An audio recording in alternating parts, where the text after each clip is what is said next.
Surat civil હોસ્પિટલની અંદર અનેક મુશ્કેલ ઓપરેશનો વિના મૂલ્યે કરીને સિવિલ હોસ્પિટલમાં સુરતમાં લોકોને જે વિશ્વાસ ઊભો કરે છે એના માટે અહીંયાના સૌ ડૉક્ટર્સ, નર્સિંગ સ્ટાફ અને અન્ય સ્ટાફ એ બધાને પહેલાં તો ખૂબ ખૂબ અભિનંદન આપું છું. જે બહાર પ્રાઇવેટ સેક્ટરની અંદર જે ટ્રીટમેન્ટ ખૂબ મોંઘી છે એવી ટ્રીટમેન્ટો વિના મૂલ્યે સિવિલ હોસ્પિટલમાં થાય એના માટે સફળતાપૂર્વકના પ્રયત્ન ન્યૂ સિવિલ હોસ્પિટલ સુરતમાં સતત થતા રહે છે. આજે એક એલર્જી એક સામાન્ય રીતે ઘણા મોટા પ્રમાણમાં આપણને જોવા મળે છે, પરંતુ ઘણીવાર એલર્જી હોય છે પણ એની ટ્રીટમેન્ટ ખબર નથી. આ એલર્જીના કારણે છે એ પણ ઘણીવાર ખ્યાલમાં આવતો નથી.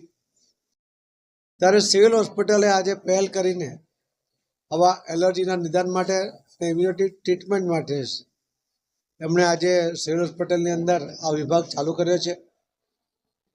જે બહાર સારવાર કરાવી હોય કે નિદાન કરાવીને સારવાર કરે તો લગભગ 1.5 થી 2 લાખ રૂપિયાનો ખર્ચ આવે છે. જ્યારે આજે આ સુરતમાં આ સારવાર વિભાગ શરૂ કરવાને કારણે લોકોને વિના મૂલ્યે સુરતના અને દક્ષિણ ગુજરાતના જે પણ લોકોને સારવાર લેવી હશે એ લઈ શકશે એ પ્રકારની વ્યવસ્થા આજે સુરત સિવિલ હોસ્પિટલમાં શરૂ કરવામાં આવી છે. એના માટે હું ગુજરાતના મુખ્યમંત્રી શ્રી ભૂપેન્દ્રભાઈ પટેલ, આરોગ્ય મંત્રી શ્રી ઋષિકેશભાઈ પટેલ, સિવિલ હોસ્પિટલના સૌ ડૉક્ટર, સૌ નર્સિંગ સ્ટાફ અને એની સાથે જોડાયેલા તમામ સ્ટાફ સૌને ખૂબ ખૂબ અભિનંદન પણ આપું છું. અને આવા નવા પ્રયોગો દ્વારા વિના મૂલ્યે સારવાર આપી શકાય એના જે પ્રયત્નો સિવિલ હોસ્પિટલ કરે છે એના કારણે લોકો સિવિલ હોસ્પિટલ તરફ વિશ્વાસ સાથે આવીને સારવાર કરાવે છે અને સારા પણ થતા હોય છે. હમણાં ગઈકાલે પણ એક બાળકનું વર્ષો જૂની એની ઢાંકણી એ ખસી ગઈ હતી. એના કારણે ઘણી બધી મુશ્કેલી હતી, એ ચાલી શકતો નહોતો. એમને ફ્રીથી વિનામૂલ્યે ઓપરેશન કરીને સિવિલ હોસ્પિટલમાં સફળતાપૂર્વક જે ઓપરેશન કર્યું છે, જે બહાર કદાચ 4-5 લાખ રૂપિયામાં થઈ શકે એવી શક્યતા હતી, એ વિનામૂલ્યે કરીને એમણે બાળકને નવજીવન આપ્યું છે.